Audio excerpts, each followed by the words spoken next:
पालखी भरून पालखी पाहू डोळे भरून मध्ये नाचू चला रे शिवलिंगाच्या भेटीमध्ये नाचूया चला रे शिवलिंगाच्या वैद्यनाथ भगवान की पावलांचा दुसरा प्रकार जरा उजवा पाय पुढे घ्या उजवा पाय पुढे जागेवरच खेळायचंय शंकरा हरा जय शिव शंकरा हरा गडबड थोडी कथा म्हणी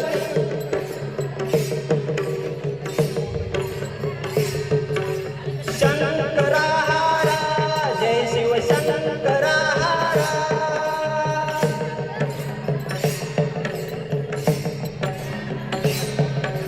शंकरा हरा जय शिव शंकरा हरा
जगनंदीची परवा मानाय अमृत पिला एकच प्याला गुरुनी मला मंत्र दिला अमृत पिला एकच अमृत पिले गुंग झाले गुरुला पाहून दंग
शिवलिंगाच्या दंडीमध्ये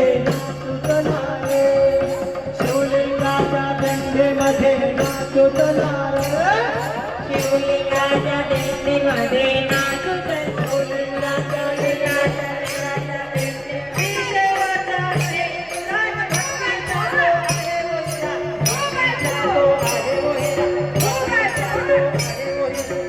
देवाचा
राष्ट्रसंत सद्गुरू डॉक्टर तपोनुष्ठान सोहळा बळवंतीचा जोरदार करायचे आपण स्वागत करूया.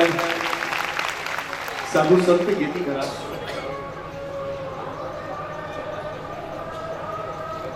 सोहळ्याचे सचिव श्री संतोष पंचाक्षरी, त्याचबरोबर कार्याध्यक्ष श्री शाहूराव ढोबाळे आणि अजूनही आहेत, मी त्यांची नावे घटक प्रसंगी आपण सर्वजण सन्मानपूर्वक या ठिकाणी उपस्थित आहात. अवघ्या काही क्षणातच आपण या उद्घाटन सोहळ्याला सुरुवात करणार आहोत. आपण या गुरुमाऊलीने आपल्या सर्वांना लावलेली आहे.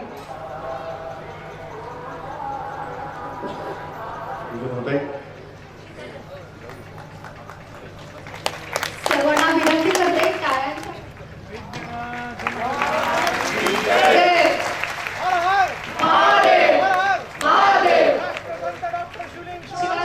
शिवाचार्य महाराज की तिमिरातून तेजाकडे प्रभूने अहुच्या जीवना ही भारतीय संस्कृती आहे. अंधारातून प्रकाशाकडे जाण्याचा आपला सर्वांचा प्रयत्न आहे.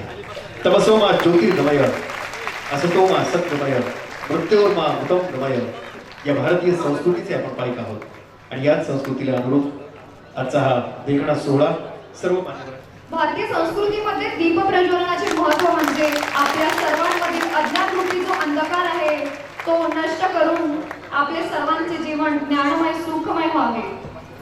चांबरकेकर बाबा यांची आशा आणि आपल्या बीड जिल्ह्याच्या पालकमंत्र्याची धुरा ज्यांनी समर्थपणे आपल्या खांद्यावर पेललेली आहे.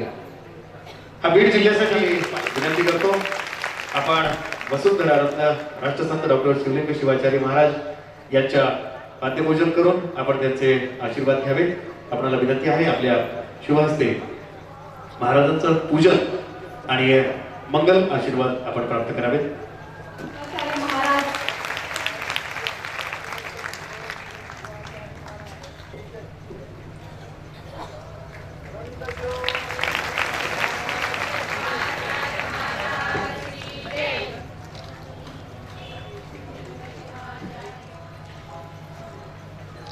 धन्यवाद.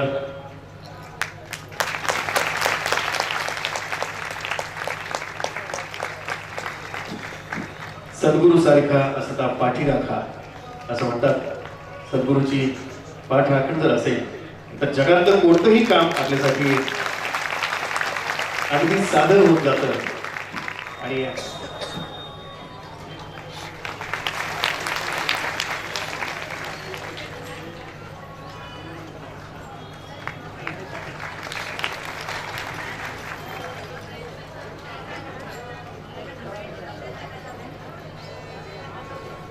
धन्यवाद. या ठिकाणी शिवाचार्य उपस्थित आहेत. विरूपाक्ष शिवाचार्य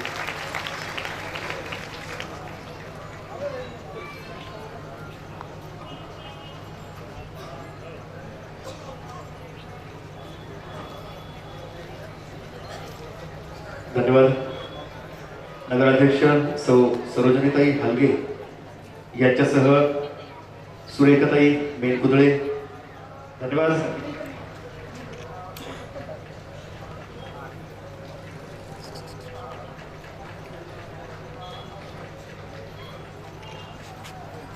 उपस्थिती दाखवून त्याचप्रमाणे अतिशय मोलाचे मार्गदर्शन करणारे, नेहमीच उपस्थित असणारे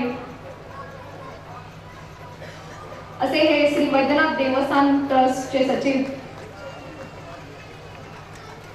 कृपया सर्वांना विनंती करते टाळ्यांचा गजरात आपण त्यांचे स्वागत करावे. धन्यवाद. आणि योजना सन्माननीय सौ सरोजनीताई सोमनाथप्पा हलगे विशिष्ट कवी आपल्या कवितेमधून सांगत असतात.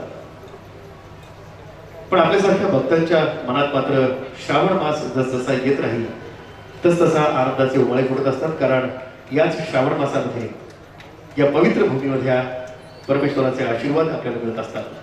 याच श्रावण मासाच्या निमित्तानं तपोनुष्ठान सोहळ्याचं आयोजन देखील आज ज्यांच्या प्रमुख उपस्थितीमध्ये या ठिकाणी होत आहे.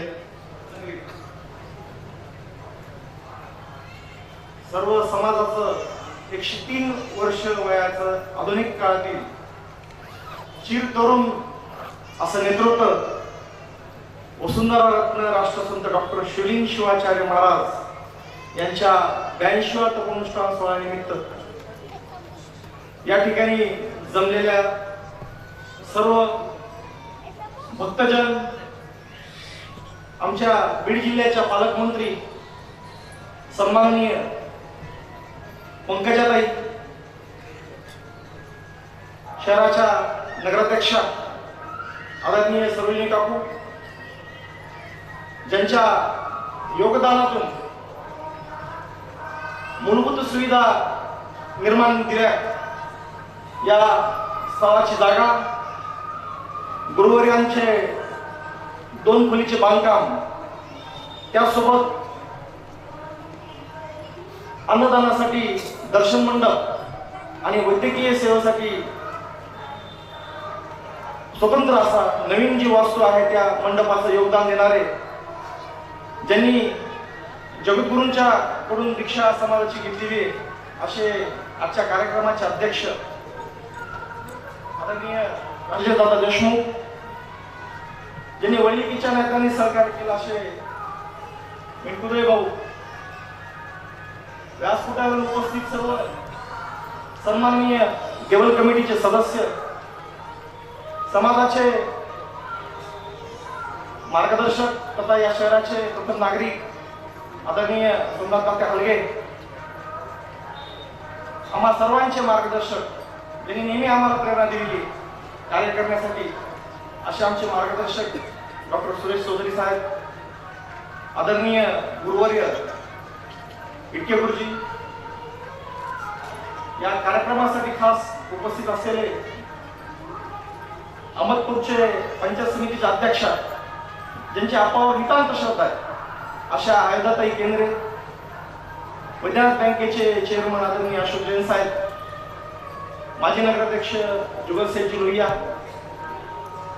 खरं म्हणजे या कार्यक्रमासाठी सदोदित तुम्हाला प्रेरणा देणारे आणि हिंमत न हरवता जे नेहमी मला मार्गदर्शन करतात, पितृतुल्य असे माझे काका जी एस सोंदळे गुरुजी, आदरणीय नरवणे गुरुजी, उपस्थित सर्व देवस्थान ट्रस्टचे सर्व सन्माननीय सदस्य करीमबाई, आदरणीय गुरुवर्य बातावरेकर सर, आणि या सोहळ्याचे मार्गदर्शक आदरणीय भगवंतराव पाटील बाबा, आदरणीय नावंदे गुरुजी, पालपुरे सर, रजनीताई मंगलगे आणि सर्व सन्माननीय उपस्थित व्यासपीठावरील अतिथीगण.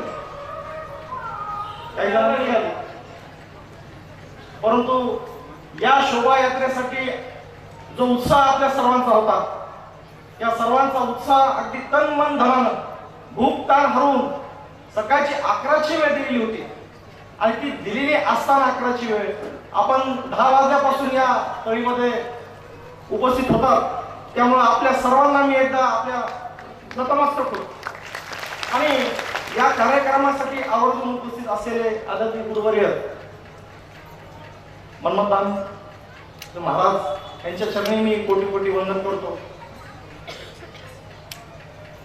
आपांचं तपोनुष्ठान, आजपर्यंत आम्ही अनेक कार्यक्रम केले, परंतु अनुष्ठान केले आणि तपोनुष्ठान काय असतं हे आजच आम्हाला कळालं.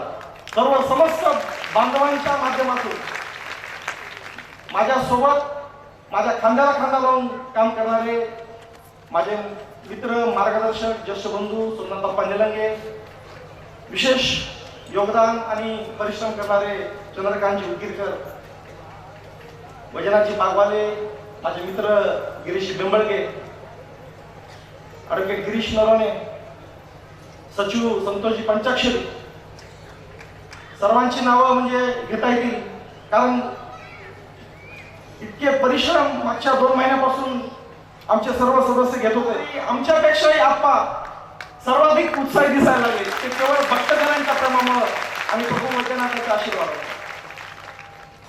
त्यांचा आशीर्वाद आपल्याला कायम लाभणारच आहे. कारण प्रत्येकाने जो सहभाग घेऊन आज जो कार्य केलेलं आहे, प्रत्येकाची नावं मला घेता आली नाही, परंतु कुठल्या ना कुठल्या माध्यमातून प्रत्येकाने त्या ठिकाणी सहभाग नोंदवला.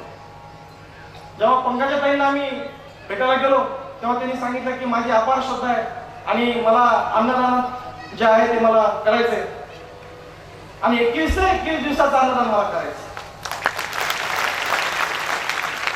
परंतु मी त्यांना विनम्र विनंती केली, कारण भक्तजन जे आहे तो आपांच्या या श्रावण मास तपोनुष्ठानात उत्सुक असतो अन्नदान करण्यासाठी. आणि पूर्वीच भक्तजनांनी तारखा दिलेल्या आहेत. आमची तुमची भेट जी आहे त्या विषयाच्या अनुषंगाने उशिरा झाली आणि पहिल्यांची खुल्या मनाने मान्य केली. तुम्ही एक वेळेस जे काही अन्नदान आहे ते अन्नदान देण्यासाठी मी सर्वत्र तयार आहे. ते स्वर्गीय लोकनेते विश्वनाथराव मुंडे साहेबांचं स्मरण आहे. त्यासोबत मी म्हणलं की मुंडे परिवाराचं खूप मोठं योगदान. महाराष्ट्र राज्याचे विधान परिषदेचे विरोधी पक्षनेते सन्माननीय धनंजय मुंडे साहेब ज्या या आपण सभागृहामध्ये मुख्य सभागृहामध्ये बोललो, जे सत्र आपल्यावरती आहे त्याचा संपूर्ण खर्च या भव्य मंडपाचा राज्याचे विरोधी पक्षनेते सन्माननीय धनंजय मुंडे साहेबांनी उचलला. आणि त्यांनी सुद्धा की हा कार्यक्रम जो आहे तो होण्याच्या अनुषंगाने पंकजाताईने भावना व्यक्त केला की हा या कार्यक्रमाचे मी यजमान व्हायला तयार आहे. तसं भावानी सुद्धा बहिणीच्या सोबत हात मिळवत समस्त बांधवांसाठी या कार्यक्रमासाठी आणि आप्पांच्या कार्यक्रमासाठी विशेष करून दोघांनी एकत्रित येऊन याचं प्रयोजन स्वीकारलं. त्यामुळे दोघांसाठी आपल्या समाज बांधवांनी भरपूर टाळ्या द्याव्या. मुंडे साहेबांनी सभामंडपाचा 11 लाख रुपयाचा खर्च उचलला आणि एक पंगत दिवसभराची जी आहे ती स्वर्गीय पंडितांना मुंडे यांच्या स्मरणार्थ त्यांनी घेतलेली आहे. आणि या माध्यमातून नाहीतर मी आता सुरुवातीला सांगितलं की मुंडे परिवाराचं योगदान समाजासाठी आहे. त्यासोबत विधिमंडळामध्ये काही आमचे काही जे प्रश्न आहेत त्या माध्यमातून आम्ही तुमची एक भेट घेतली होती. तर आम्हाला या ठिकाणी विनंती करायची की आप्पांची दिंडी मनमथ स्वामीची दरवर्षी निघते. लाखो भक्त मनमथ स्वामीच्या दिंडीमध्ये आप्पांच्या नेतृत्वाखाली सहभागी असतात. ज्याप्रमाणे ज्ञानेश्वर महाराजांची तुकाराम महाराजांची पालखी निघते त्याप्रमाणे त्यांच्या दिंडीला राष्ट्रीय महामार्गावरती नाव दिले गेले. तसं आमची विनंती आहे या ठिकाणी की आप्पा ज्या दिंडीनं मनमथ स्वामीकडे समाजाचं बीड जिल्ह्यातलं जे आराध्य दैवत आहे त्या मार्गाने ती दिंडी जाते त्या मार्गाला डॉक्टर शिवलिंग शिवाचार्य महाराज दिंडी मार्ग हे नाव देण्यात यावं अशी मी ताईकडे विनंती करते. आणि एवढंच नाही तर आप्पांच्या ज्या ज्या ठिकाणी अनुष्ठान होतं त्या त्या ठिकाणी आता या मोठा हे अभूतपूर्व सोहळ्यासाठी आपण सर्वजण जमलेला आहात. तर समाजासाठी जी 5 एकरची जागा मिळालेली आहे आप्पांनी त्या जागेच्या अनुषंगानं भावना व्यक्त केल्या की अतिशय ती जागा जी आहे ती महत्वाची मिळालेली समाजाला. परंतु जास्तीत जास्त लोकांच्या टीसीवर लिंगायत व लिंगाचातील पोट जाती असा उल्लेख करून तो दुरुस्ती करावी जेणेकरून त्या माध्यमातून ज्यासाठी आपण सभा प्रयत्न करावा अशी आमची मागणी आहे. धनंजय मुंडे साहेबांनी विधान परिषदेमध्ये लिंगायत आरक्षणाच्या बाजूने महत्वपूर्ण विधिमंडळात मागणी केली आणि त्यासोबत लिंगायत धर्म की हा जो विषय आहे तो कुठल्या वादाचा विषय नाही कशाच प्रकारचा. आज तुम्ही पाहत आहात की आप्पांचा हा कार्यक्रम यशस्वी करण्यासाठी लिंगायतातील सर्व पोटजाती एकत्र आल्या आणि या पोटजाती एकत्र येऊन महात्मा बसवेश्वरांना जी अपेक्षा आहे की स्पष्ट अस्पष्ट निवारण स्त्री पुरुष समानता शिवलिंग शिवाचार्य महाराजांनी पुढाकार घेतला आणि लिंगायत धर्म मान्यतेच्या अनुषंगाने सुद्धा ज्याप्रमाणे कर्नाटक हडताल आणि लिंगायत धर्म मान्यतेच्या अनुषंगाने आपण पुढाकार घेतला. यासाठी राज्याचे विरोधी पक्षनेते धनंजय मुंडे साहेबांनी विधिमंडळामध्ये प्रश्न उपस्थित केला आणि राज्यपालाची सुद्धा भेट त्या अनुषंगाने घेऊन या बाबतीचं निवेदन दिलं आणि यासाठी आपण सरकारमध्ये असल्या कारणानं आपण जरूर यासाठी प्रयत्न करावेत अशी मी अपेक्षा व्यक्त करतो. आणि समस्त बांधवांच्या परत एकदा ज्या तन मन धनानं ज्या उत्साहानं ज्या ऊर्जेनं आज आपण काम केलं कारण आणखी पुढे आपल्याला 21 दिवसांचं तपोनुष्ठानाचं कामकाज जे आहे ते अतिशय उत्साहाने करायचं आहे आणि मला खात्री आहे या प्रभू वैद्यनाथाच्या नगरीमध्ये प्रभू वैद्यनाथाचा आशीर्वाद आपल्या पाठीशी आहेच आहे. राष्ट्रसंत डॉक्टर शिवलिंग शिवाचार्यांची कृपा सुद्धा आपल्या सर्वांच्या पाठीशी राहणार आहे आणि सर्वांना ज्या सद्भक्तांनी या तपोनुष्ठान सोहळ्यामध्ये सहभाग नोंदवला त्या सर्वांना शांती सुख आणि समाधान मिळण्यासाठी मी प्रार्थना करतो आणि माझं लांबत चाललेलं मनोगत तिथं थांबतो. जय हिंद जय भारत धन्यवाद. आणि अशीच माणसं निश्चित समाजाच्या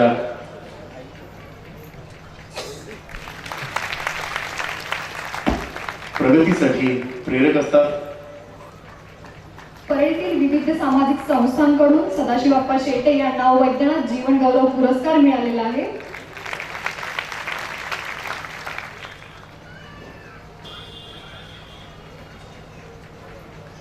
धन्यवाद. माननीय आमदार पंकजाताई मुंडे ग्रामविकास तथा पालकमंत्री बीड जिल्हा, तसेच आजच्या कार्यक्रमाचे अध्यक्ष व वैद्यनाथ देवस्थान ट्रस्टचे सचिव माननीय राजेश देशमुख साहेब, नगराध्यक्षा शिवाचार्य महाराज यांचा जीवन परिचय देण्यासाठी या ठिकाणी उभा आहे. खरं म्हणजे राष्ट्रसंत डॉक्टर शिवलिंग शिवाचार्य महाराज यांचा जीवन परिचय द्यायचा म्हटलं तर माझ्यासारख्या माणसाला 10 जन्म घ्यावे लागतील तर त्यांचा 10% परिचय देण्याची पात्रता माझ्यात नाही. एवढं गुरुवर्यांचं काम मोठं आहे. परंतु जसं आपण गंगेला गेल्यानंतर थोडं कलशामध्ये पाणी गंगेचं तीर्थ आणतो, तसं थोडंसं तीर्थ देण्याचा मी प्रयत्न, थोडासा कार्याचा आढावा देण्याचा प्रयत्न मी या माध्यमातून करणार आहे की आपणचं कार्य आजपर्यंत काय झालेलं आहे. आपणचा जन्म 1917 फाल्गुन 3 दिनांक 25 फेब्रुवारी 1917. 1920 ला आपण गुरुच्या स्वाधीन मंडळ शिवाचार्याची दीक्षा घेतली. त्यानंतर 1925 ला संस्कृत शिक्षण घेतलं.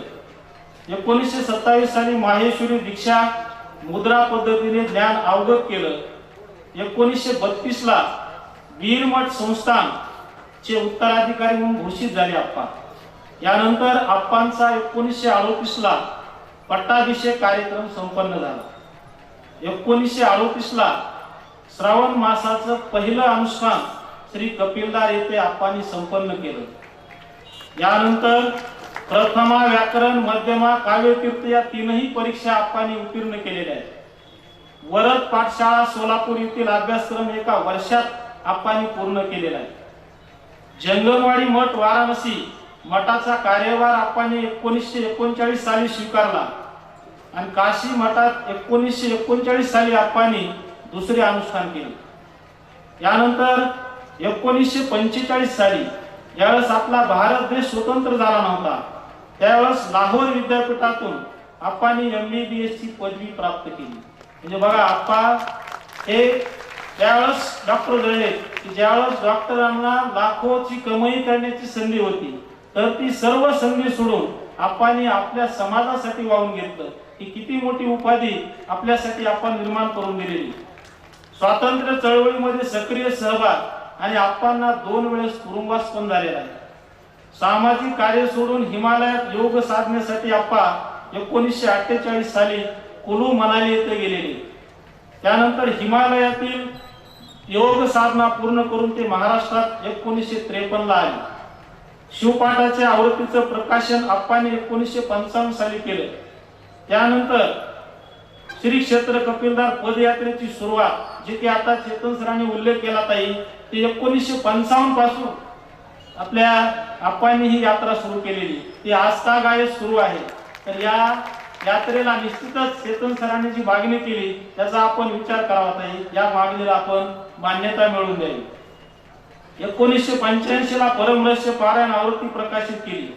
आप्पांचं कार्य हे आपल्या एका धर्मापुरतं मर्यादित नाही तर आपण अल्पसंख्याक जाती जमाती परिषदेचे उद्घाटक म्हणून काम करत असताना याही समाजाच्या मागण्या कशा योग्य आहेत हेही त्यांनी त्या परिषदेमध्ये ठणकावून सांगितलेले.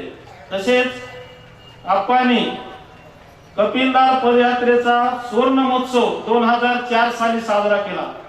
यानंतर 75वे अमृत महोत्सवी उपनुष्ठान भक्तीस्थळ 2011 साली झालं आणि आज आपल्याकडं 2017 ला 82वे श्रावण तत्वानुष्ठान 16 या ठिकाणी संपन्न होत आहे. तर समाजासाठी अनेक शिवाचार्य आहेत पण समाजासाठी संघर्ष करणारा, रस्त्यावर उतरणारा आणि समाजासाठी ऊन वारा पाऊस याची तामानं बाळगणारा जगणारा एकमेव राष्ट्रसंत शिवाचार्य आहेत. ते म्हणजे आपले राष्ट्रलोकशिवगिरी शिवाचार्य महाराज. त्यांच्या या कार्याला मी नतमस्तक होतो आणि या ठिकाणी त्यांचा अल्पसा परिचय संपवतो. असताना आपल्याला अनेक अडचणी येतात. तेव्हा त्या अडचणींवर मात करण्यासाठी आपल्याला गरज असते ती म्हणजे अध्यात्माची, परमार्थाची. तर माऊलींनी अशाच त्यांच्या एका प्रवचनामध्ये दिलेले एक उदाहरण मला आठवते, मी ते वाचले आहे ऍक्च्युली. तर माऊली सांगतात, शरीराचे संरक्षण करण्यासाठी म्हणजेच पायाचे संरक्षण करण्यासाठी ज्याप्रमाणे आपल्याला पादत्राणाची गरज असते आणि ऊन, पाऊस या सर्वांपासून डोक्याचे संरक्षण करण्यासाठी छत्रीची गरज असते, अगदी त्याचप्रमाणे प्रपंच म्हणजे पादत्राण आणि परमार्थ हा छत्रीनुरूप असावा. म्हणजेच प्रापंचिक जीवनामध्ये परमार्थ हा अतिशय मौल्यवान, महत्वाचा आहे असे या माऊलीने सांगितले.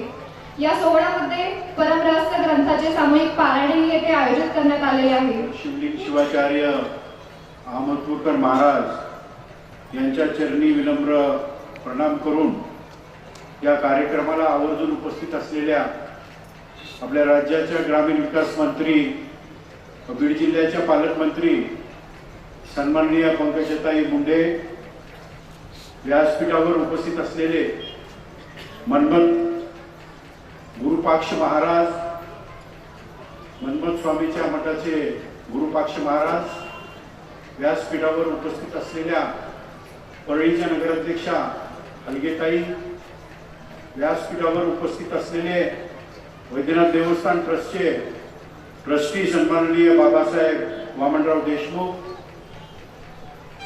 नंदकिशोरजी जाजू, शरदजी मोरी, अनिलजी तांदळे, रघुवीर देशमुख, डॉक्टर गुरुप्रसाद देशपांडे, व्यासपीठावर उपस्थित असलेले सन्माननीय बाबूरावजी बेलकुदळे, सोमनाथप्पा हलगे, इटके गुरुजी, डॉक्टर चौधरी, सन्माननीय जुगल किशोर रोहिया, सौंदर्य गुरुजी, या ठिकाणी व्यासपीठावर उपस्थित असलेले अनुष्ठान समितीचे अध्यक्ष सन्माननीय सौंदर्य सर, त्यांचे सर्व सहकारी आणि या ठिकाणी व्यासपीठावर उपस्थित असलेले सर्व सन्माननीय, सर्वांची नावं घेता येतील, परंतु सन्माननीय व्यासपीठ समोर उपस्थित असलेले सर्व भक्त भाविक बंधू आणि भगिनींनो, अतिशय महत्त्वाचा कार्यक्रम गेल्या 3 वर्षापासून ताई आम्ही या कार्यक्रमाचं आयोजन करण्याच्या दृष्टीने प्रयत्नशील होतो. अनुष्ठान सोहळा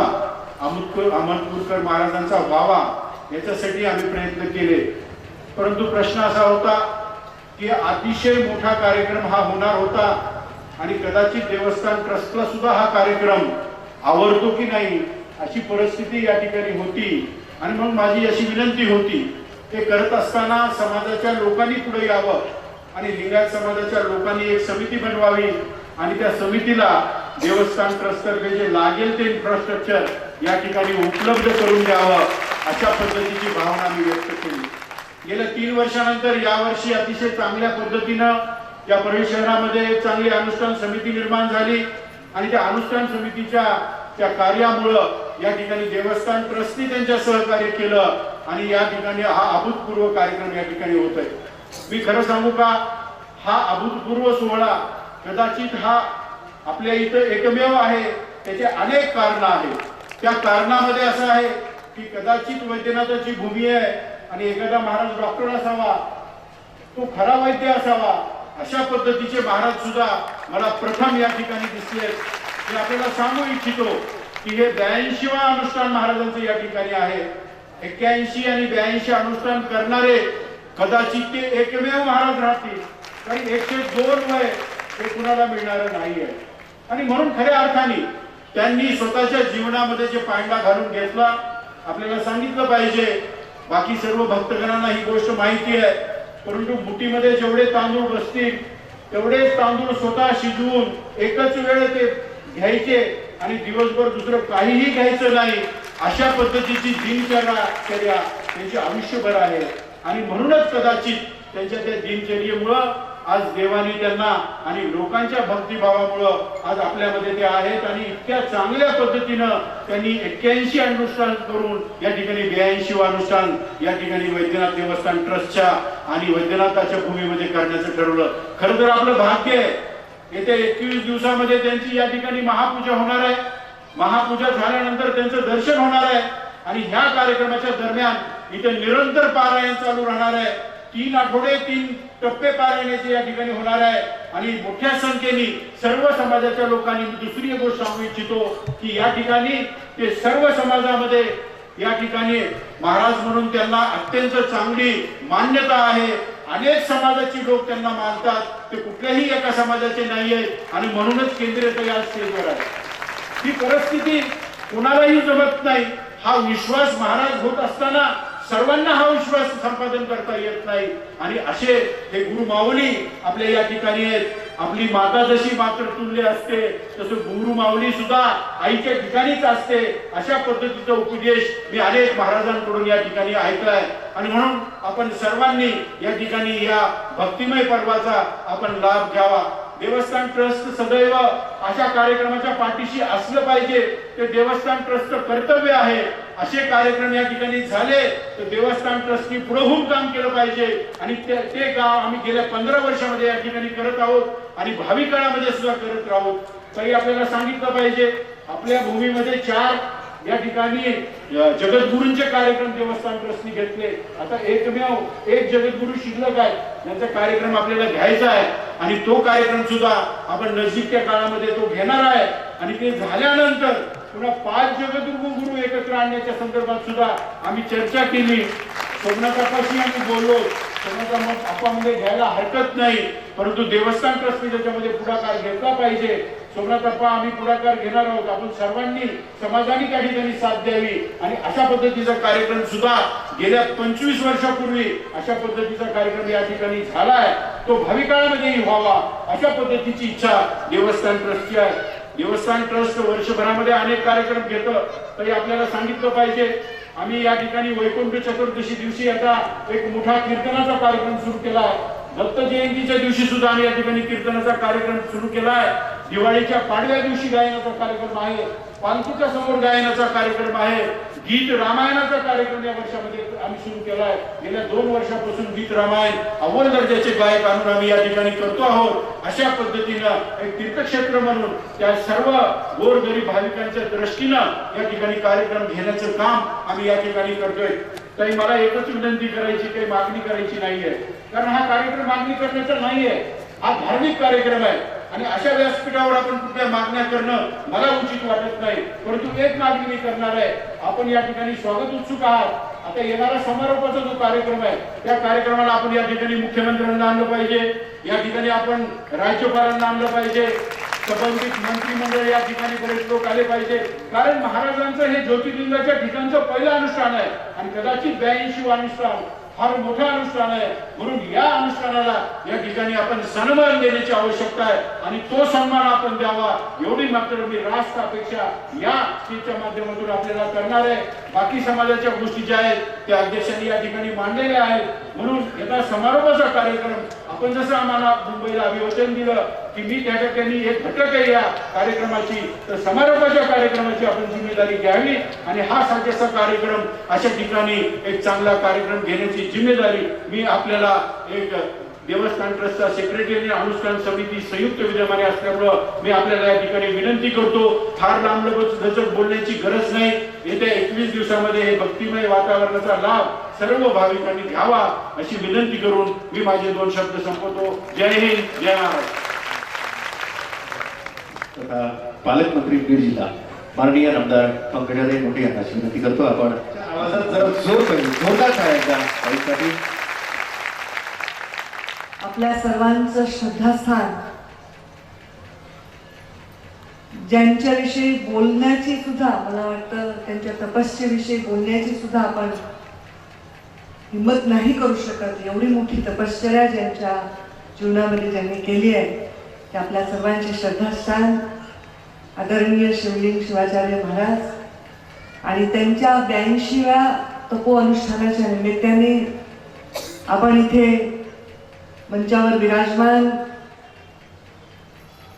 या कार्यक्रमासाठी आवर्जून उपस्थित असलेले आदरणीय श्रद्धेय विरूपाक्ष शिवाचार्य महाराज, मंचावर उपस्थित या परळी नगरीच्या प्रथम नागरिक सरोजिनी हलगे, मंचावर उपस्थित आदरणीय दत्तापा इटके सर, आदरणीय बाबूरावजी मेटकुदळे काका, जुगल किशोरजी लोहिया, आत्ताच ज्यांनी आपल्याला मार्गदर्शन केलं आणि प्रतिष्ठान वैद्यनाथ प्रतिष्ठान देवाचं आपलं प्रतिष्ठान नेहमी ज्याच्यामध्ये अग्रेसर आहे ते राजेशजी देशमुख या कार्यक्रमाचे अध्यक्ष चेतन सोंदळे, मंचावर या उपस्थित असलेल्या सुरेखाताई मेनकुरे, सोमनाथजी हलगे, सुरेश चौधरी, शेख अब्दुल करीम, अशोकराव भातांबेकर काका, आमचे गुरुवर्य G S. Saundale sir, doctor Guruprasadji Deshpande, Nandkishorji Jadhav, Babasaheb Deshmukh, Nagnathrao Deshmukh, खास या कार्यक्रमाला लातूरवरून आलेल्या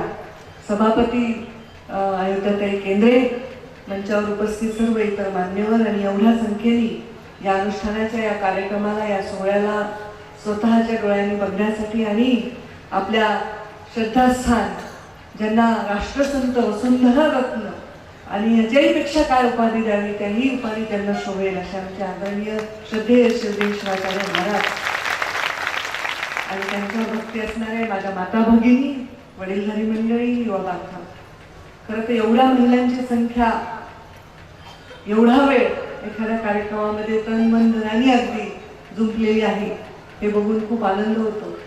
कारण मला असं वाटतं विश्वामध्ये जे बदल होत आहेत ते बदल स्वच्छ करणं, विश्वाला परत एकदा चांगल्या सुसंस्कृत आणि चांगल्या घडी त्याची बसवणं ही जबाबदारी जर मला वाटतं या कलियुगामध्ये कोणावर असेल तर ती या माझ्या माऊलीवर आहे, या माझ्या माता भगिनीवर आहे. आपण गुरुला देवाचा आईवडिलांपेक्षाही मोठा दर्जा दिला. गुरुर ब्रह्मा गुरुर विष्णू गुरुर देव महेश्वर, गुरु साक्षात परब्रह्म तस्मै गुरुदेवा. आपल्या संस्कृतीमध्ये गुरुला एवढं मोठं स्थान आहे आणि आपले गुरु जर 82 तपोअनुष्ठान करत असतील 103 वर्षाच्या वयामध्ये आणि ज्यांनी स्वातंत्र्याच्या पूर्वीच्या काळामध्ये त्यांनी डॉक्टरची पदवी घेऊन स्वतःच्या जीवनामध्ये काहीही कमवू शकले असते पण ते सर्व बाजूला करून ते एक अनुष्ठान स्वीकारले. मला त्यांच्याविषयी कितीही मी ऐकते तेव्हा तेव्हा माझा ऊर भरून येतो श्रद्धेने आणि अशा व्यक्तीविषयी श्रद्धा करावी लागते. आणि आपण ज्या श्रद्धा ज्याची करतो आपण त्याची जात बघत नाही, तो कुठलाही बघत नाही. तसं गुरु सुद्धा भक्ताची शिष्याची जात बघत नाही आणि हेच अपेक्षित आहे, हेच अपेक्षित आहे. आपण सगळ्यांनी खूप टाळ्या वाजवल्या की गुरुवर्य गुरुमाऊली फक्त मुठभर भाताचे म्हणजे तांदूळ घेतात आणि ते स्वतः शिजवतात आणि दिवसातून एकदाच खातात. आज सकाळी 7 वाजता मला वाटतं त्यांनी पाणी घेतलेलं आहे, त्याच्यानंतर त्यांच्या तोंडामध्ये काही गेलेलं नाही. आणि आपण हे टाळ्या वाजवणं खूप सोपं आहे पण आपण उपास करत असताना साबुदाण्याचे राजगड्याचे धपाटे, आलू उकडून, रताळे उकडून, साखर, शिरा, अमुक तमुक, वलू एवढं खातो आणि मग आपण म्हणतो की आपण व्रत केलंय, उपास केला. पण यांनी जे व्रत केलंय हे केवळ मुठभर अन्न खाणं आणि हे पाणी घेऊन प्राशन करून दिवसभर आपण अन्न न घेणं हे त्याच्या मागचा उद्देश नाही. त्यांनी आता जे अनुष्ठान आज सुरू करणार आहे त्याच्यामध्ये फक्त बेलाच्या पानाचा, लिंबाचा रस एवढ्यावर ते पुढचे 28 दिवस राहणार आहे. आणि हे जे त्यांनी तपश्चर्या केले 82 अनुष्ठान त्यांनी केले, 103 वर्ष केली.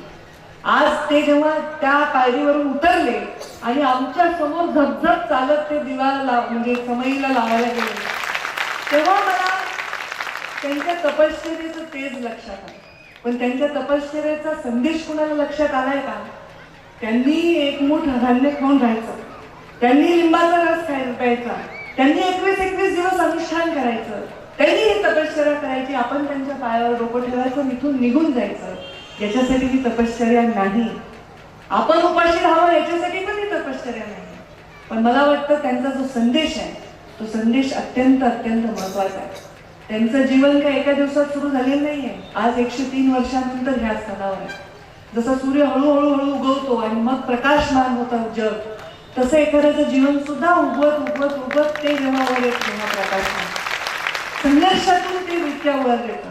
आणि हे संघर्ष यशस्वी होतो जेव्हा माणूस धैर्य आणि तपश्चर्या करतो तर तो स्वतःलाही प्रकाशित करतो आणि संसारालाही प्रकाशित करतो. आणि हे काम आपल्या गुरुमाऊलींनी केलं.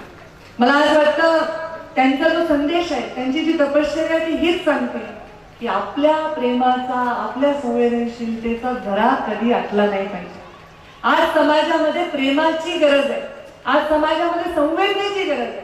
समाजाची जी आज परिस्थिती झालेली आहे ज्या समाजाच्या प्रत्येक व्यक्तीच्या मध्ये ज्या भिंती उभ्या राहिलेल्या आहेत, ह्या भिंती पाडण्याची गरज आहे. ही तपश्चर्या गुरुवर्यांची आहे. आज आपण एक उदाहरण जर बघितलं तर एखाद्या तलावामध्ये जर मासे असतात तर ते मासे त्या तलावातल्या छोट्या छोट्या मुंग्या किड्यांना खात असतात. पण तलावातलं पाणी घातलं तर तेच मुंगे किडे ते माशाला खाऊन टाकतात. हे चित्र आपल्या डोळ्यासमोर असतं.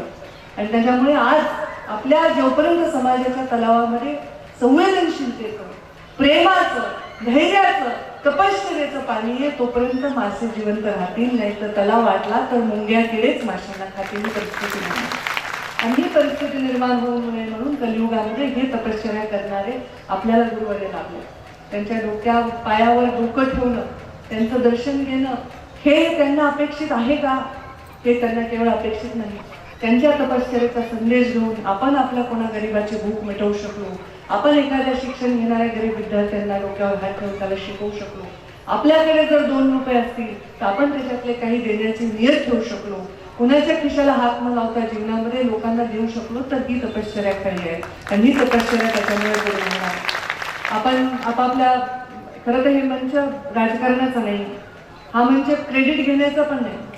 माझ्याकडे जेव्हा राजेशजी देशमुख, मेनपुर्तीच्या काळात काका, चेतन सौंदर्य आणि सर्व समितीचे लोक आले होते तेव्हा मला त्यांनी सांगितलं असा कार्यक्रमाचं रूप आहे.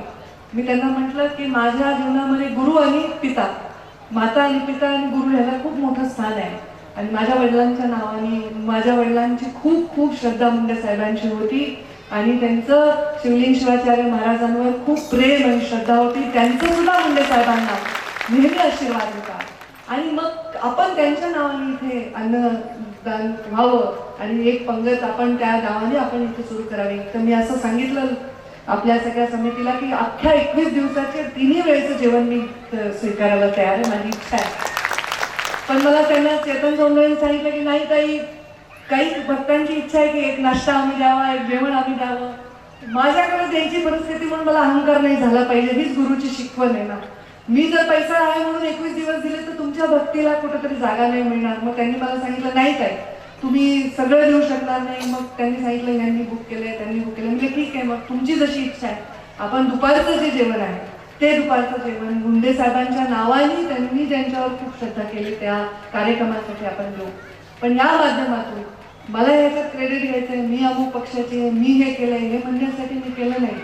मी ह्याच्यासाठी आपल्याला सांगते की आपले गुरु आणि आपले माता पिता यांची सेवा ही ईश्वराची सेवा आहे, याच्या पलीकडे काही नाही. त्यांचं नाव जेवढंही आहे ते कमी नाही करायचं एवढं आपलं कर्तव्य आहे. मोठं नाव असेल तर मोठं केलं पाहिजे आणि त्याच्यामुळे आज या निमित्ताने मी ही सेवा देण्याचा प्रयत्न केला. आणि म्हणून आपल्या मनमत स्वामींचा जो आपला पालखी मार्ग आहे त्या मार्गाला आदरणीय श्रद्धेय महाराज गुरुमौलीचं नाव द्यावं अशा प्रकारची मागणी सुद्धा आपण इथे केलेली आहे. ही मागणी सुद्धा नक्कीच मी स्वतः त्याचा पाठपुरावा करून मुख्यमंत्र्यांकडे करून. आणि गुरुवर्य तर डॉक्टरच आहेत, डॉक्टराला तर नाडी बघून कळतं काय विकार आहेत. आणि ते नुसते डॉक्टर नाही तर ते तपस्वी आहेत, गुरु आहेत. आणि म्हणून त्यांना सुद्धा समाजाची नाडी बघितलं तर समाजात काय विकार आहेत हे कळतं. बलाढ्य सगळेच असतात. बलाढ्य रावण कोण होता? बलाढ्य राम नव्हता ना. रामाने वानर सेना घेऊन रावणाला संपवलं. कुणी बलाढ्य असणं म्हणजे चांगलं असणं नसतं, कुणी चांगलं असणं म्हणजे बलाढ्य मात्र असणं असतं. आणि समाजाला अशा चांगल्या लोकांना जपायची गरज आहे. मी सांगितलं की ही जबाबदारी या समाजावर जास्त आहे. या सगळ्या छान छान रंगीत साड्या घातलेल्या चांगल्या मनाच्या निष्पाप मनाच्या सेवाभावी व्यक्तीच्या माता भगिनींवर समाजाची कलियुगाची या जबाबदारी आहे. आणि ही जबाबदारी नक्की त्या पेलणार आहे. त्यामुळे त्या चांगल्या माणसाला बलाढ्य करण्याचं काम, पोषण देण्याचं काम, सृष्टीला जन्म देण्याचं आणि संगोपन करण्याचं काम ही स्त्रीकडे आहे. आदिशक्ती जर चिडली तर भगवान शिवाला सुद्धा नतमस्तक व्हावं लागतं.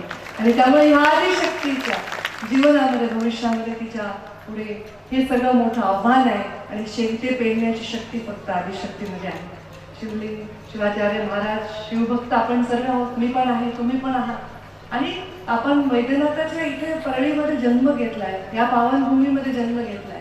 आणि या वैद्यनाथाचा म्हणजे इथे जर पिंडीला आपण दर्शन घेतलं तर रोग होत नाहीत अशा प्रकारची आपली एक आख्यायिका आहे, आपली एक विश्वास आहे. तर त्या पिंडीचं दर्शन घेऊन रोग होत नाही अशा प्रकारची भूमिका आपण मनामध्ये घेऊन जर जगतो तर आपण समाजामध्ये पण कुठले रोग होऊ देणार नाही. आणि समाजात माणसामध्ये एकमेकांचा हात धरून चालताना प्रेमाच्या मध्ये कुठली कमी येणार नाही. समाजामध्ये कुठल्याही प्रकारच्या जातीभेदाच्या या सगळ्या आपण ज्या आपल्या परीक्षेतून जात आहोत, अग्नी परीक्षेतून, त्याच्यामधून समाज बाहेर निघेल एवढीच वैद्यनाथाच्या आणि गुरुमाऊलीच्या चरणी मी प्रार्थना करते. असा आशीर्वाद आपण द्या आणि आपल्या तपश्चर्येचं सगळं फळ समाजाच्या चांगुलपणामध्ये जावं. आपल्या तपश्चर्येचं सर्व फळ ते लोकांच्या मनामध्ये शांती सुख राहण्यामध्ये जावं. एवढीच या चरणी आपल्या मी प्रार्थना करते. या कार्यक्रमाला मला बोलवलं, मला इतका या कार्यक्रमामध्ये भाग घेण्याची संधी दिली, माझा सन्मान केला, त्याबद्दल मी आयोजकांच्या मनापासून आभार व्यक्त करते. आणि गुरुमाऊलींनी सकाळीच सांगितले आम्ही तुमच्या क्षेत्रात आलेलो आहोत, त्यामुळे हे माझं गाव आहे, माझी जन्मभूमी आणि माझी कर्मभूमी आहे. आपलं मी इथे स्वागत करते आणि आपल्याकडून एकच आशीर्वाद मागते की माझ्यापर्यंतच्या लोकांची मान खाली जाईल असं काम माझ्या हातून कधी होऊ नये. ज्या दिवशी असं काम माझ्या हातून होईल तो दिवस कदाचित माझ्या राजकारणात माझा शेवटचा दिवस असावा.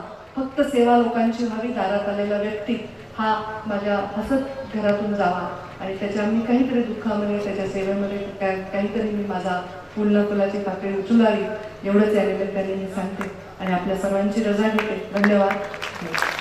या वैद्यनाथाचा म्हणजे इथे जर पिंडीला आपण दर्शन घेतलं तर रोग होत नाहीत अशा प्रकारची आपली एक आख्यायिका आहे, आपली एक विश्वास आहे.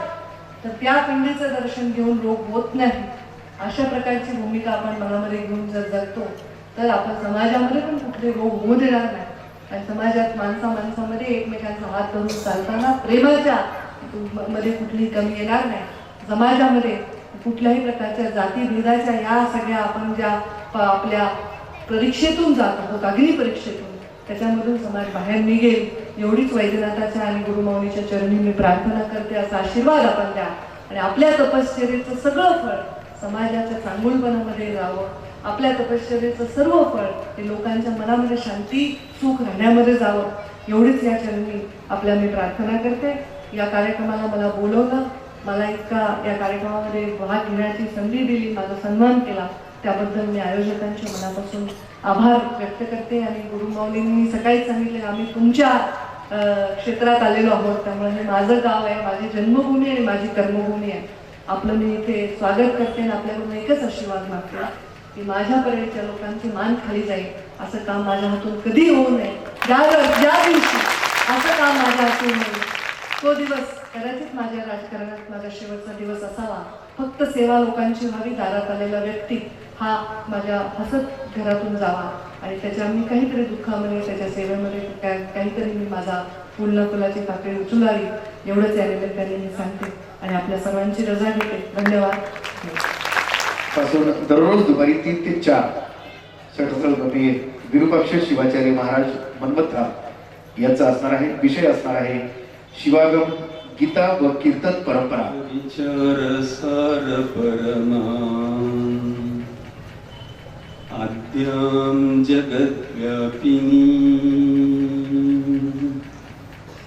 वीणा पुस्तकधारिणीं अभयदां जाड्यान्धकारापहां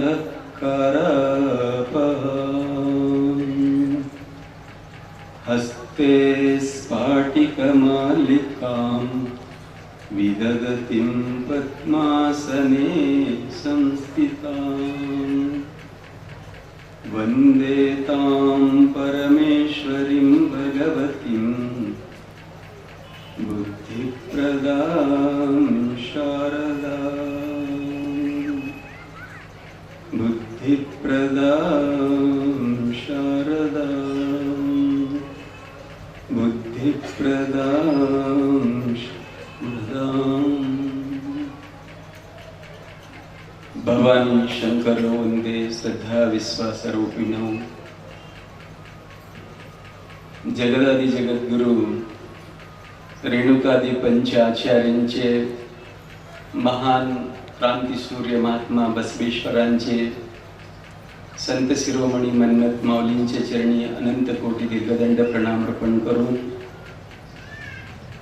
महामहिमा वैराग्य चक्रवर्ती सिद्ध सद्गुरु दमया स्वामी व आराध्य गुरु पंचाक्षर शिवाचार्यांच्या पवित्र चरणी नतमस्तक होत परम पावन अशा या परळी महानगरीमध्ये ज्यांच्या कृपा प्रसादाने आपणचा 82वा अनुष्ठान समारंभ निर्विघ्नपणे शुभारंभ होतो की समारोह होतो कळत नाहीये. इतका आनंद जो आहे आज आम्हाला झालेला आहे, तुम्हालाही आनंद झालेला आहे. त्या आनंदाच्या कारणीभूत असणाऱ्या प्रभू वैद्यनाथांच्या पवित्र चरणी अनंत कोटी दीर्घदंड प्रणाम अर्पण करून त्या परम आनंदाला प्रत्यक्ष अप्रत्यक्ष असणाऱ्या प्रत्येक जीवात्मा चैतन्यामध्ये आनंदाचा पुरस्करण करत असणारे आपल्या सर्वांचा आदरणीय श्रद्धेय राष्ट्रसंत वसुंधरा रत्न सद्गुरू डॉक्टर शिवलिंग शिवाचार्य यांच्या चरणी दीर्घदंड प्रणाम अर्पण करून आणि हा कार्यक्रम अत्यंत यशस्वी रूपाने पार तर पाडणारच आहेत, पण जिल्ह्याच्या सन्माननीय पालकमंत्री पंकजाताई मुंडे जेव्हा ते भावुक होऊन आप्पाविषयी, आपल्या समाजाविषयी, श्रद्धेय गोपीनाथराव मुंडेंच्या विषयी, पक्षाच्या विषयी, महिलांच्या विषयी ज्या विषयी ते बोलत होत्या ते ऐकल्यानंतर असं वाटू लागलं होतं मला आपणच्या आशीर्वाद अनुष्ठानाचा आरंभ होतो की समारोप होतो. 21 दिवसांनंतर जो आनंद आम्हाला प्राप्त करायचा आहे तो आनंद जो सूत्र रूपाने पंकजाताईनं जे मांडली, खरोखरच त्या पंकजाताईला त्यांच्या वडिलांचे तर आशीर्वाद आहेच, आपणचा आहेच, पण प्रभू वैद्यनाथचा रक्षा कवच जो सदोदित राहणार आहे असं मी सांगितलं.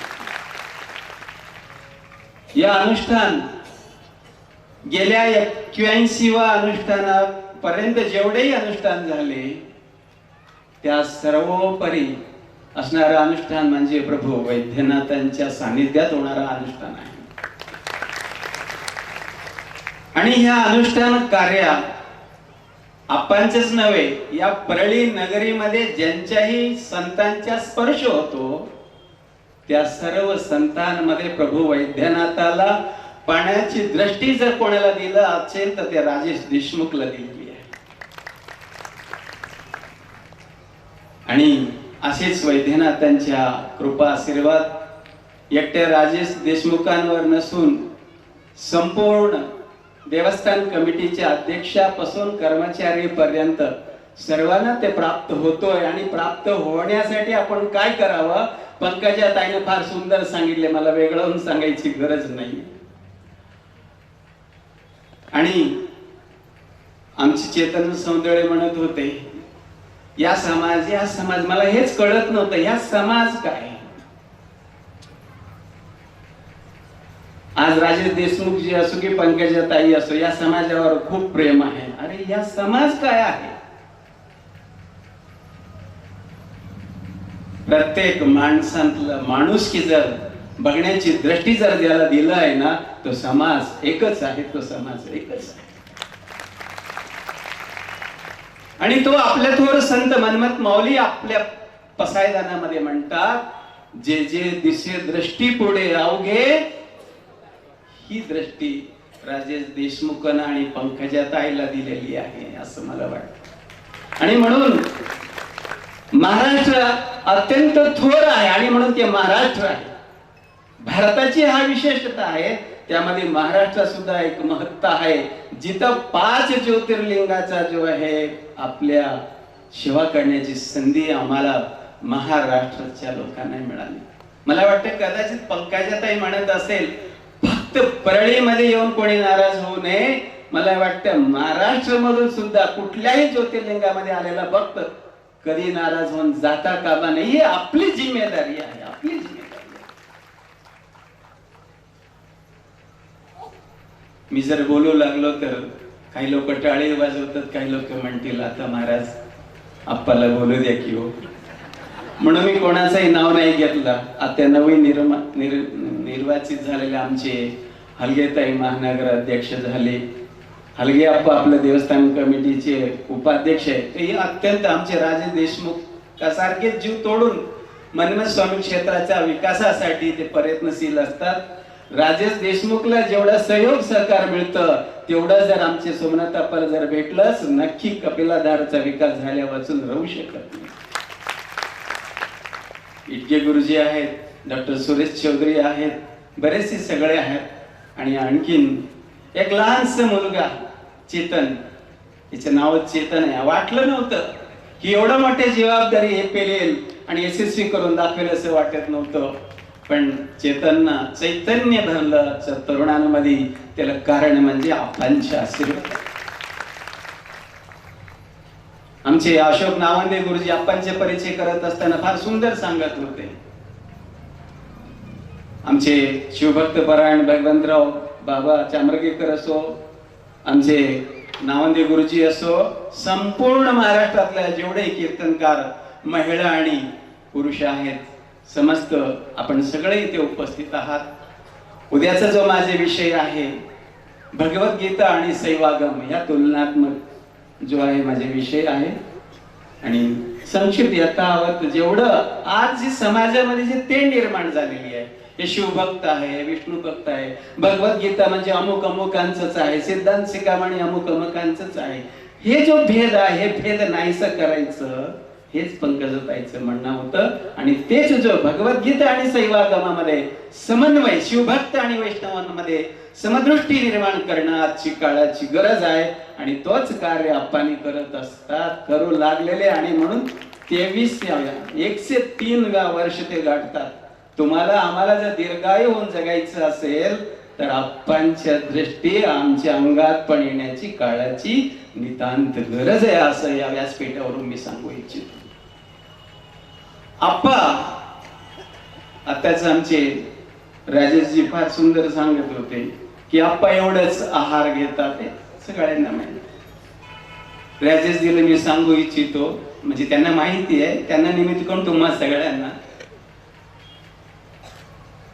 आप्पा एवढी चैतन्य यांच्यामध्ये कुठून आला असेल, मी आताच विचार करत होतो. भारत देशामध्ये तत्वदर्शनाची उणीव नहीं है. अगर आप बनारस में जाओगे ना, गली गली में तुमको रामायण महाभारत भगवत गीता मुखोद्गत होता है. आप सादा व्यापारी को जाके कुछ पूछोगे तब भी वो तुमको एक श्लोक सुनाएगा, फिर बाद में बताएगा. भारत में ज्ञान का जो है अभाव नहीं है, आचरण का अभाव है. इसीलिए बोलते हैं आप्पा इतना ताकतवर क्यों बने हैं, क्योंकि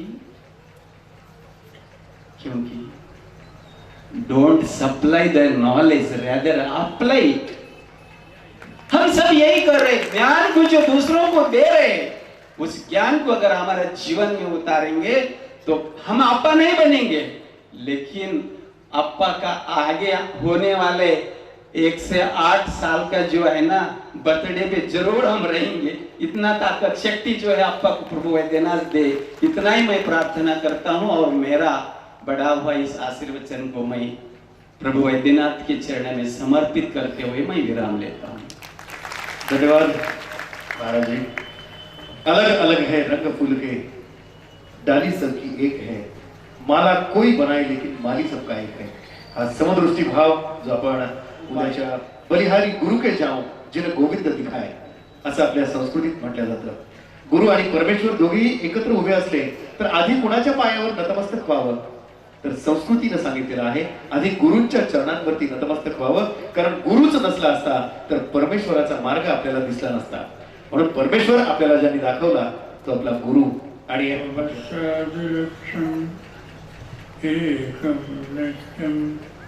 विमलवचनं सर्वचे साक्षिभूतं भवाति कन्दगुणयुक्तं श्रीगुरुं नमामि. अज्ञानतिमिरान्धस्य ज्ञानाञ्जनशलाकया चक्षुरुन्मीलितं येन तस्मै श्रीगुरवे तस्मै श्रीगुरवे तस्मै श्रीगुरवे. प्रज्वालितो ज्ञानमय प्रदीप. सभेच्या आरंभाला आपण सर्व मान्यवरांनी दीप प्रज्वालन केलं आणि प्रत्येक सभेमध्ये दीप प्रज्वालन होत असतं, केलं जात. का?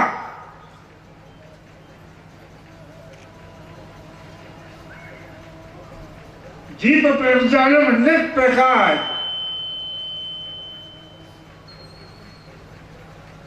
अज्ञान अंधकारातून उज्ज्वल प्रकाशाकडे नेण्याची शक्ती दीपामध्ये आहे. आणि ते दीप ज्ञानमय.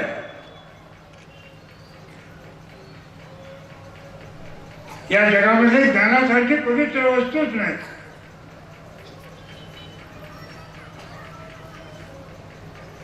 आणि ते ज्ञान आहे प्रत्येक माणसाचा अंतराज्ञान. ज्ञानाधिकरण आत्मा हे आत्मचैतन्य ज्ञानमय झालं पाहिजे. आणि खरं सांगतो, माणसामध्ये जे ज्ञान आहे सामान्य आत्म्यापेक्षा विशेष आहे.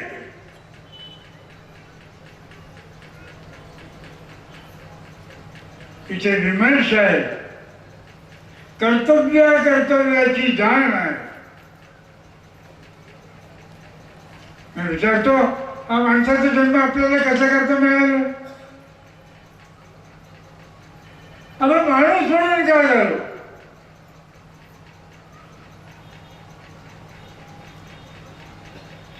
इतर जन्मामध्ये कर्तव्याची जाण नाही, रुटीन आहे. त्यांचं जीवन सरळ चाललेलं आहे. खा प्या, संतती उत्पन्न करा आणि एका दिवशी सोडून जा. एवढ्या करता सामान्य जीवन. माणसाचं जीवन तेवढ्या करता नाही.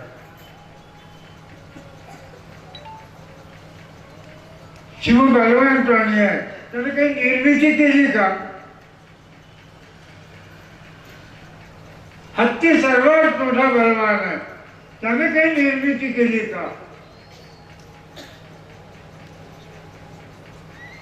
निर्मितीची बुद्धी, निर्मितीचं तंत्र केवळ मानवामध्ये.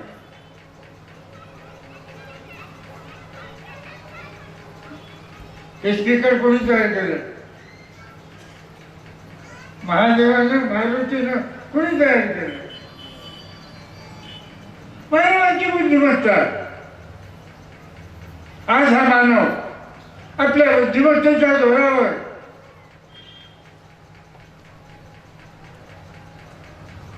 अवकाशामध्ये नगर निर्माण करण्याच्या तयारीत आहे. हा झाला व्यावहारिक बुद्धिमत्तेचा उपयोग. यापेक्षाही अधिक उत्पन्न सर्वात महत्वाचं जर कार्य कोणतं असेल तर या भौतिक तत्वाच्या पलीकडे जाईल.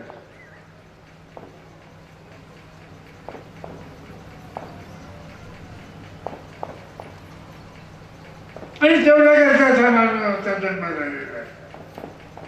मानवाचा जन्म हाची महाराज. आणि जीवन समृद्ध करता येतं. हे ज्याच्या बुद्धिमत्तेवर अवलंबून आहे.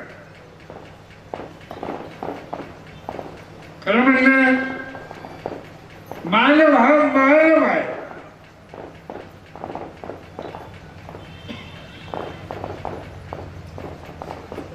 आणि एवढा हुशार आहे. मानवच मानवाला गुलाम बनवू शकतो. एवढी बुद्धिमत्ता मानतो. याहीपेक्षा पुढे जाऊन मी म्हणेन,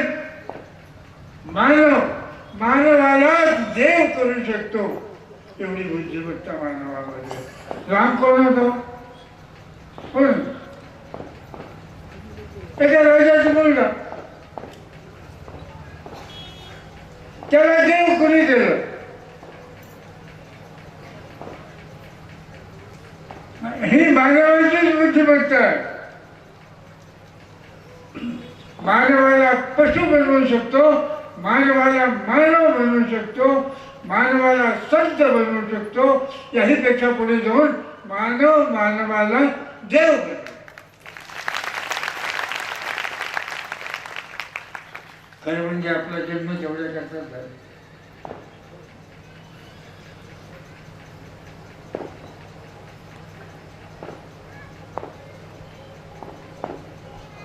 आणि देव बनण्याची प्रक्रिया ही अत्यंत महत्वाची आहे. प्रक्रियेशिवाय माणूस घडवला जात नाही.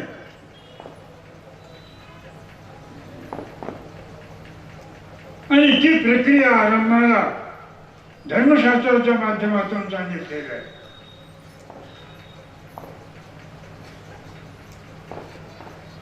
सामान्य मानवाच्या अंतःकरणामध्ये सत्प्रवृत्ती निर्माण करण्याचे काम करते.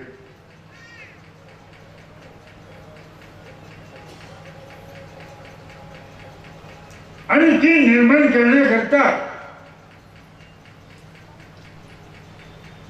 या मानव समाजातल्या बुद्धिमान लोकांनी तंत्र निर्माण केलं.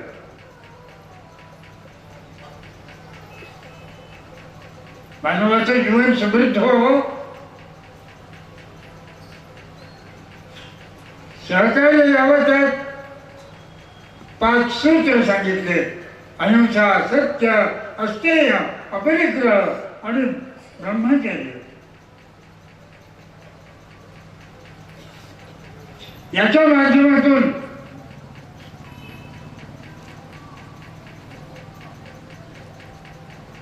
मानव आत्मविकास करू शकतो.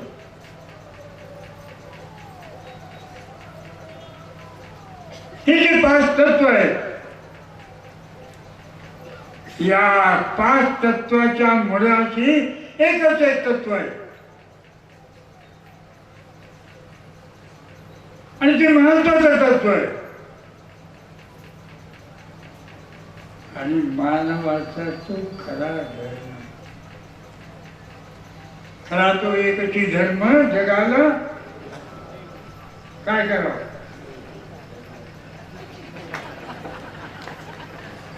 खरा तो एकची धर्म जगाला प्रेम अर्पण. त्याच्या अंतःकरणात प्रेम आहे, तो अजात शत्रू आहे.